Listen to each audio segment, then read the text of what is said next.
এইমাত্র পাওয়ার খবর, রমজান মাসের ছুটির তালিকা নিয়ে আজকে হাজির হয়েছি এই ভিডিওর মধ্যে।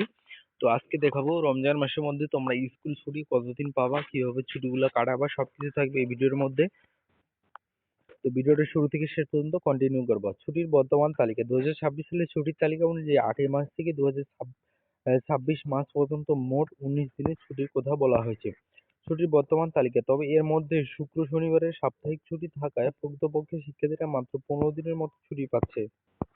শিক্ষার্থী এবং অভিভাবকদের দাবি, অনেক শিক্ষার্থী ও অভিভাবক রমজান মাসে পুরো মাস ছুটির দাবি জানিয়েছে। তাদের মতে মাদ্রাসা ও কলেজ পুরো মাস ছুটি থাকলে স্কুল কেন ক্লাস হবে, এটি একটি বৈষম্য।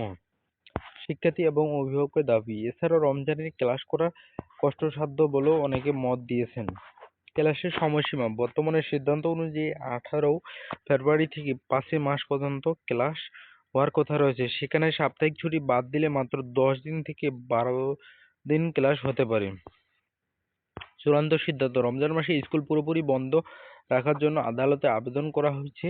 আবেদনে উল্লেখ করা হয়েছে যে স্কুল কর্তৃপক্ষ চাইলে ঈদের পরও বাড়তি ক্লাস নিয়ে এই 10-12 দিন পড়া পুষিয়ে নিতে পারে। চূড়ান্ত সিদ্ধান্ত, রমজান মাসের পর পুরো ছুটি নিয়ে চূড়ান্ত সিদ্ধান্ত আদালত এবং শিক্ষালয় থেকে আসবে। তবে সামনে নির্বাচন থাকায় এই সিদ্ধান্ত নিতে কিছুটা দেরি হতে পারে বলে ভিডিওতে জানানো হয়েছে। তো দেখা হবে আবার নেক্সট ভিডিওতে। ততক্ষণ সবাই ভালো থাকবে। খোদা হাফেজ।